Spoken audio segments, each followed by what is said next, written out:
Cungo Tashqi ishlar ministrligining bayonotchisi Linjan Efendi.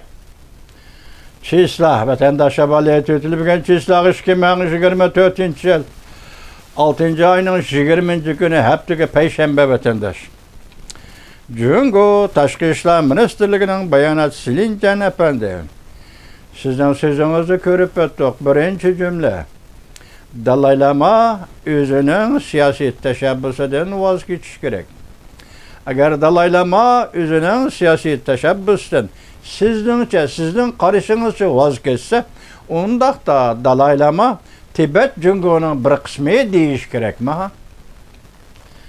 Bayonotçu Linjan Efendi özünün vatani, özünün milleti, özünün hakkı, özünün turalgısı, özünün tuprağıda yaşayotgan bir insan, bir millet, Dalai Lama ve Tibet halkı özünün zeminini Cungo'nun bir kısmı idi deyişi gerek mi? Linjan Efendi, bayonotçu Linjan Efendi, dünyada muşundak mı kaydı ama?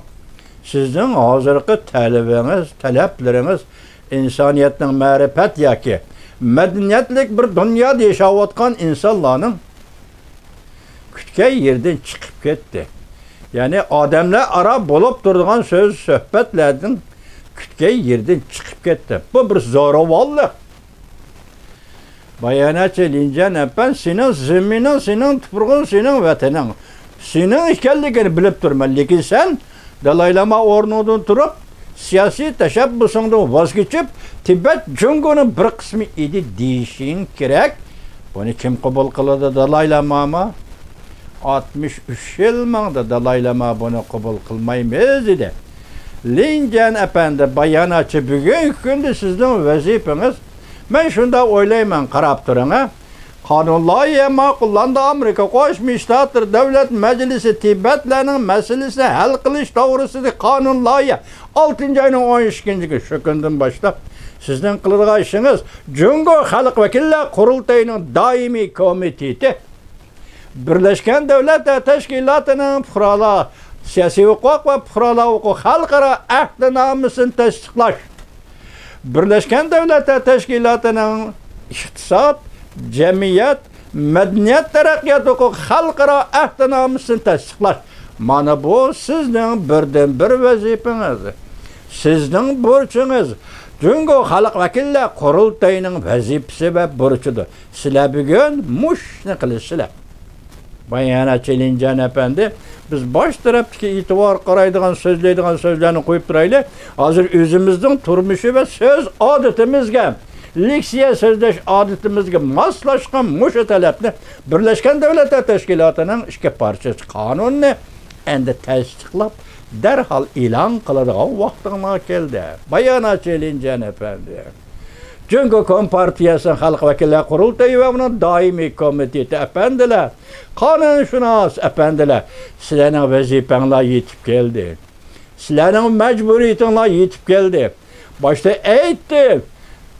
Amerika Qo'shma Shtatlar Avam Palatasi Tashqi Munosabatlar Komitetining raisi Michael McConnell dedi ki bir kunlarning birida belki bizning nazarimizda ataya o'g'illikka Linjan Efendi siz ham bilib turibsiz bayonotchi efendi Michael McConnell rais shundoq dedi kunlarning birida Dalai Lama osoyishlik ichida tinchlik ichida vataniga qaytadi biz buni umid qilamiz.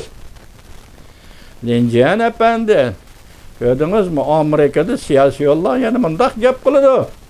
Siyosat arboblari mundaq gap qiladi. Rast gap qiladi. Tartib bilan gap qiladi.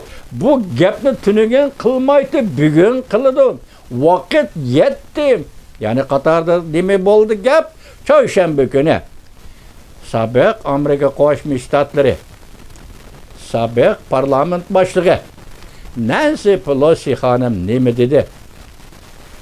Vaziyat o'zgardi. Tayyorlik qilinglar. Sizga aytayotgan tayyorlik bu, tayyorlik qilinglar Linjan Efendi. Cungo Xalq Vakillar Qurultayining doimiy komitetiga, qonun chiqarish komitetiga va qonun tasdiqlash komitetiga xalqaro Birleşken Devletler Teşkilatı nizamnamesi, Halkara Birleşken Devletler Teşkilatı kanun, emir, fermanları ve yana başta etkibaş ki parça kanunu muşularını icra kılış doğrusu da hem sizlerge qartıvatkan tayyarlık kılınla degen buyruqlar. Muşu vazife, muşu buruç, muşu mesuliyet aldığınızı turuptu. Bayanatçı Lincan Efendi, endi zaman, endi vakit, hemme yetip geldi.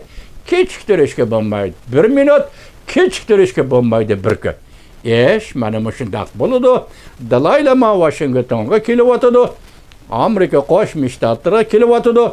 Amerika Qo'shma Shtatlari siyosiy erbablar, siyoset sohasidagi erbablar ko'rishamdi qandaq. Biz ishonimizga ko'rishdi. Cho'qim ko'rishdi bu qatam. Shuningdan keldi ish qandaq bo'ldi Linjan Efendi? Sizden birinci bayanatınız nima bo'lish kerak? Dalai Lamani qarshi olaman deydigan bayanat bo'lish kerak Linjan Efendi. Mana shu vaqtda Jungo jamiyati haqiqiy ma'noda 21-asrga, ya'ni mustamliksizlashtirish, dunyoni mustamliksizlashtirishning 1-asriga, 21-asrga kirib kelgan bo'ladi. Shu vaqtlar Jungo jamiyatini va Jungo xalqini ve Jungo halkının üstü hükümranlık kılıvatkan Jungo Kompartiyasını muş kademle basalısıyla halk bütün dünya karışalıdır, himaye kılıdır. Bütün dünya halkı yer şarkı karışalıdır, himaye kılıdır. Muş münasebette ahirete Maşinroy Efendi, siz belki tüyüp oldunuz, körüp oldunuz. Kademlerinin asla kelivatkanlığını, mezmut kadem bulup taşınıvatkanlığını görüp buldunuz. Halkara cemiyetin kandak hareket kötkenliğini görüp buldunuz. Maşinroy Efendi. Hatta karar belgelemeli ve vakit tertibi bu işlerin kaça 101 işini hem karasomkide kilidgan hüccetle arkalık bilip buldunuz. Gubernatör Maşinroy Efendi. Bu ete sizge kelidi, sizge yetip kelidi, Uyg'uristonga yetip kelidi. Siz buningda qocholmaysiz, Gubernatör Maşinroy Efendi. Şoňa men bugun hurmatli erbabimiz Amerika Qo'shma Shtatlarining nupuzli erbab, siyosiy erbabi Nancy Pelosi xonim aytgan bir og'iz so'zni sizga takrorlayman Maşinroy Efendi. Vaziyat o'zgardi. Tayyorlik qilinglar. Bir yerde bir gap ahir ta'kidlaydigan bir gap bu intayin sezgir bir devlette yüz berayotgan siyosiy harakat bu.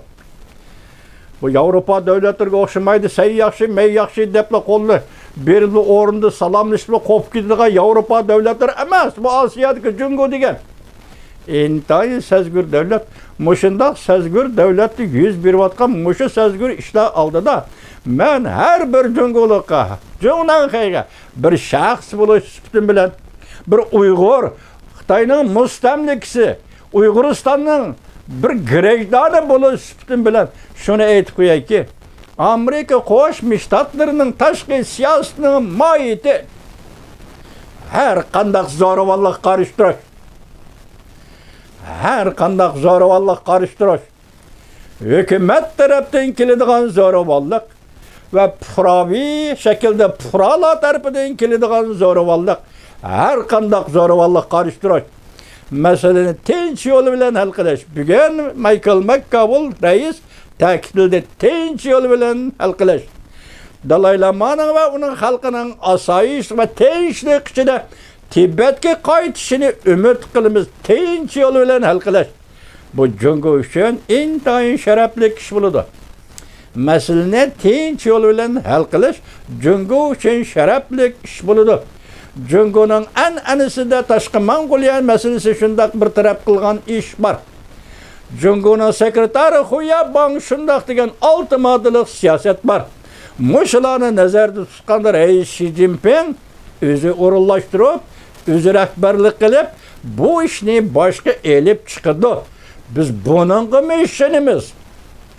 Bu noxsiga ishonamiz.